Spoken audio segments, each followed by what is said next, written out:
Good morning, students. How are you? Welcome to the English class.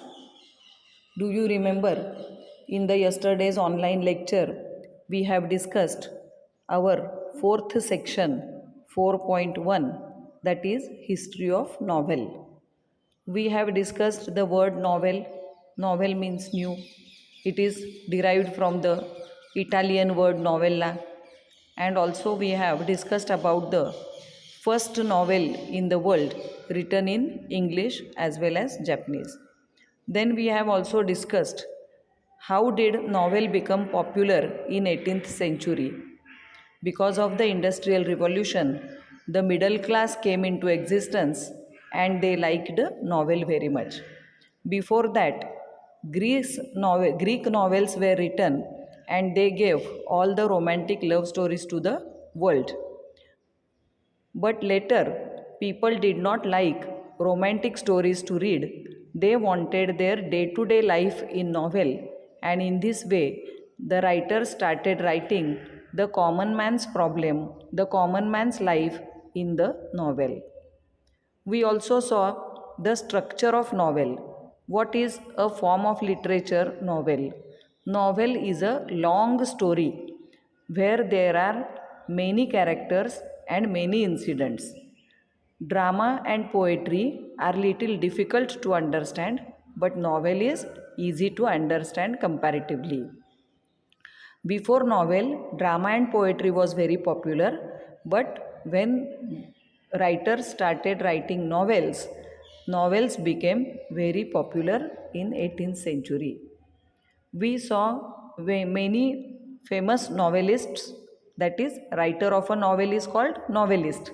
We saw many novelists and their world famous novels, as well as we saw women novel writers and their famous novels.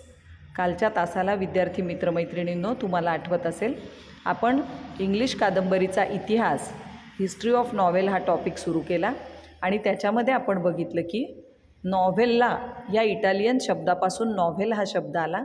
Novel म्हणजे new, novel म्हणजे कादंबरी, fiction, काल्पनिक गोष्ट, परंतु ती गोष्टीपेक्षा थोडीशी मोठी असते आणि त्याच्यामध्ये जास्त पात्र आणि जास्त प्रसंग घडत असतात. आपण बघितलं की ग्रीक गोष्टींमध्ये, ग्रीक कादंबऱ्यांमध्ये जास्त करून रोमॅन्टिक स्टोरीज, लव्ह स्टोरीज होत्या आणि त्या खूप आवडायला लागल्या लोकांना नाटक आणि कवितेपेक्षा. पण नंतर हळूहळू जसं जसं औद्योगिक क्रांती झाली तसं तसं लोकांची रोमॅन्टिक गोष्टी वाचण्याची आवड कमी झाली आणि मध्यमवर्ग उदयाला आला आणि त्या मिडल क्लासमधल्या लोकांना असं वाटायचं की आमची गोष्ट कादंबरीत आली पाहिजे, सामान्य माणसाची गोष्ट, सामान्य माणसाच्या जीवनातल्या समस्या कादंबरीमध्ये आल्या पाहिजेत. पहा, इंडस्ट्रियल रिव्हॉल्युशननी जगामध्ये खूप मोठमोठे बदल घडवून आणले. औद्योगिक क्रांती झाल्यामुळं जिथं माणसं काम करायची ते काम मशीन करायला लागली आणि त्यामुळं लोकांजवळ मोकळा वेळ राहायला लागला आणि त्या वेळात इतर कोणतीही करमणुकीची साधनं नसल्यामुळं लोकांचं वाचन खूप होतं आणि मग लोकांनी कादंबऱ्या वाचायला सुरुवात केली. मग मध्यमवर्गाच्या करमणुकीसाठी ज्या कादंबऱ्या लिहिल्या त्याचे विषय काय होते तर सोशल, पॉलिटिकल, कल्चरल आणि वैज्ञानिक प्रगती, सामाजिक विषय, राजकीय विषय, सांस्कृतिक घटना आणि वैज्ञानिक प्रगती या विषयांवरती मग नॉवेल्स लिहिल्या गेल्या. आपण काही जगप्रसिद्ध नॉवेल्स आणि त्याचे लेखक बघितले. त्याचबरोबर आपण बघितलं की द टेल ऑफ गेंजी ही सर्वात आधी जगात पहिल्यांदी लिहिलेली कादंबरी मुरासाकी शिकिबू नावाच्या लेखकांनी लिहिलेली आहे. ती लिहिली होती 1010 साली. म्हणजे किती जुना आहे बघा कादंबऱ्यांचा इतिहास. त्याच्यानंतर आपण बघितलं की पहिली इंग्लिश कादंबरी डॉन क्विक्झोट ह्या लेखकांनी लिहिली. नंतर आपण अनेक अशा इंग्लिश कादंबरीकारांची नावं आणि त्यांच्या कादंबऱ्यांची नावं देखील बघितली, ज्याच्यामध्ये चार्ल्स डिकन्स, त्यानंतर नॅथॅनियल हॉथॉर्न, थॉमस हार्डी, आणखीन आपण बघितलं की काही स्त्री कादंबरीकार बघितले आपण की व्हर्जिनिया वुल्फसारखे, आणि त्यांच्या कादंबऱ्यांची नावं देखील आपण बघितली. अगाथा ख्रिस्तीनी रहस्यकथा आणि गुन्हेगारीच्या कादंबऱ्या लिहिल्या ते आपण बघितलं. त्या सर्व कादंबऱ्यांच्या नावांना तुम्ही खुणा देखील करून घेतलेल्या आहेत. Now we are going to turn towards Indian scenario. English कादंबऱ्यांच्या संदर्भात भारतीय लेखकांनी कोणती कामगिरी केलेली आहे हे आज आपण बघणार आहोत. You can see the same page on the screen. If you have your textbook, see page number 174. Indian scenario म्हणजे भारतीय पटलावर काय कादंबऱ्यांची स्थिती आहे. राजमोहन्स वाईफ मी वाचते आहे पहिल्यांदा तुमच्यासाठी. Rajmohan's wife by Bankimchandra Chattopadhyay, serialized in the Indian field, was the first novel in English written by an Indian. राजमोहनची पत्नी ही बंकिमचंद्र चट्टोपाध्याय यांनी लिहिलेली पहिली भारतीय इंग्लिश कादंबरी होती. नाव लक्षात राहील, Rajmohan's wife, written by Bankimchandra Chattopadhyay. त्यानंतर the period after that is marked by few more novels written by the Indian writers.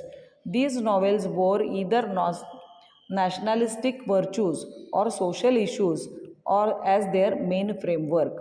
त्याच्यानंतरही काही भारतीय लोकांनी इंग्लिश कादंबऱ्या लिहिल्या आणि त्याच्यामध्ये सामाजिक प्रश्नांबद्दल लिहिलं किंवा राष्ट्रभक्तीबद्दल त्याच्यामध्ये त्यांनी लिहिलं. R K Narayan and Raja Rao were the major trio who prevailed in the period after that.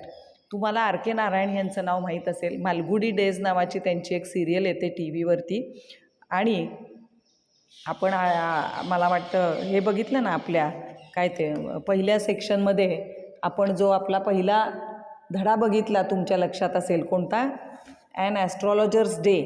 तर तुम्हाला माहिती आहे की तो पहिला धडा देखील आर के नारायण यांनी लिहिलेलीच ती गोष्ट आहे.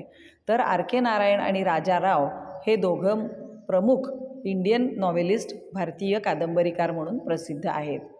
त्यानंतर थोडंसं पुढे आल्यानंतर आधुनिक कादंबरीकार जे त्या काळामध्ये होऊन गेले. आपण कोणाबद्दल बोलतो आहे?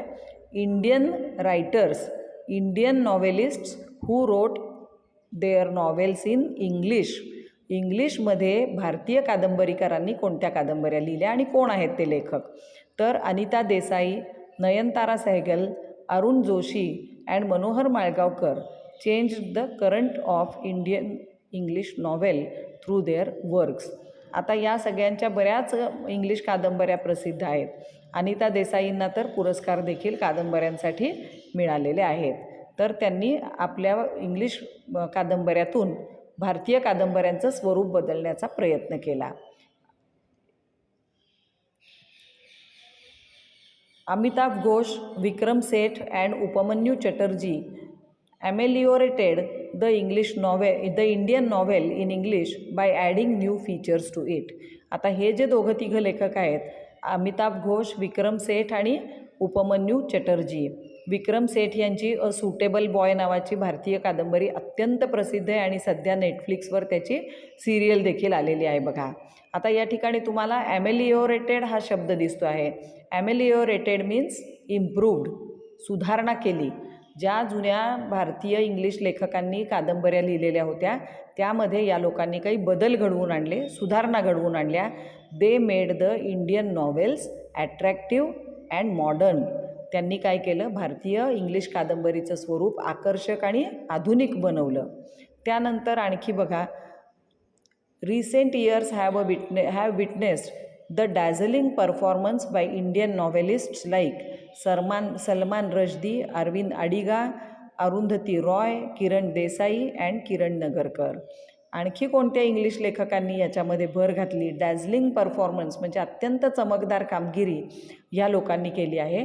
तर ही जी नावं आहेत त्याला अंडरलाईन करा. ही सर्व आंतरराष्ट्रीय पुरस्कार जिंकलेले लेखक आहेत. आता सलमान रश्दी, मिडनाईट चिल्ड्रन ही सलमान रश्दी यांची अत्यंत गाजलेली कादंबरी आहे, मिडनाईट चिल्ड्रन. त्यानंतर Arvind Adiga, the white tiger नावाच्या कादंबरीला पुरस्कार मिळालेला आहे.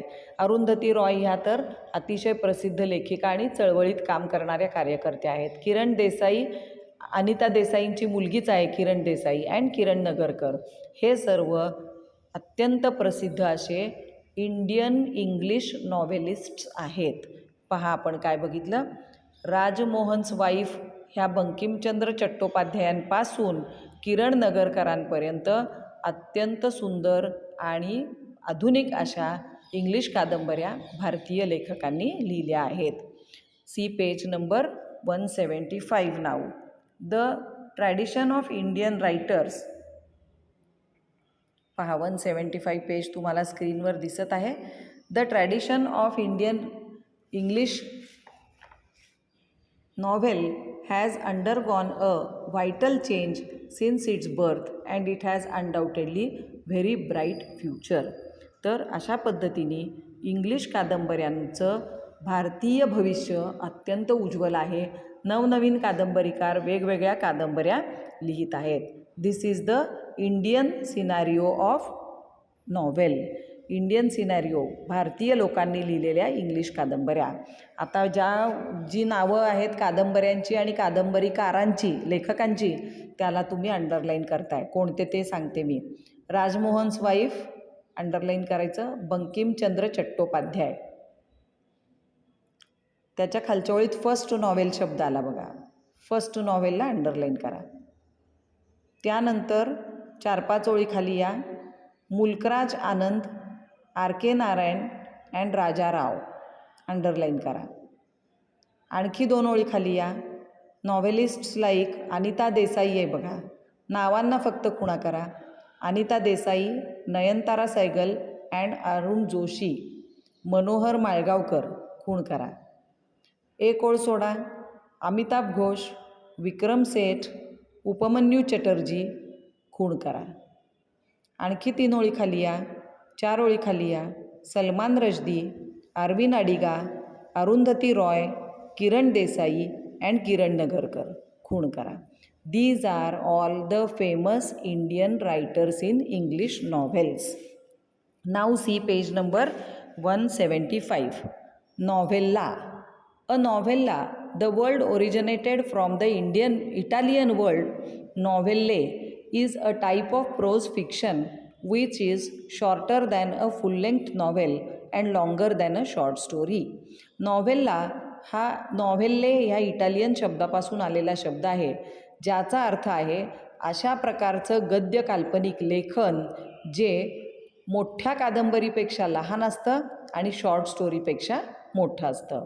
It is a well structure eight short narrative, often सटायरिक or realistic in tone. आणि ही लघु कादंबरी जी असते ती नेहमी उपहासात्मक किंवा वास्तववादी असते. जीवनाचं दर्शन त्यात घडतं. It usually focuses on one incident or issue with 1 or 2 main characters and takes place at a single tradition. मोठी कादंबरी जी असते मी तुम्हाला सांगितलं की त्याच्यामध्ये मेनी कॅरेक्टर्स, मेनी इन्सिडंट्स, खूप पात्र असतात आणि खूप प्रसंग पण असतात. परंतु छोट्या लघु कादंबरीमध्ये मात्र एक प्रसंग आणि 1-2च मुख्य पात्र असतात.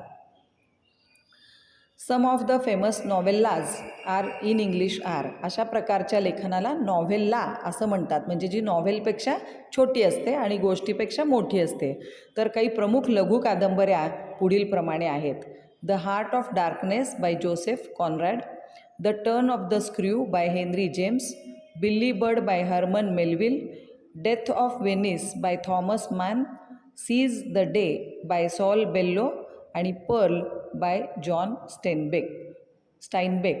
ह्या सर्व कादंबऱ्यांच्या आणि लेखकांच्या नावाला खुणा करा. These are you may say are नॉव्हेल्ला.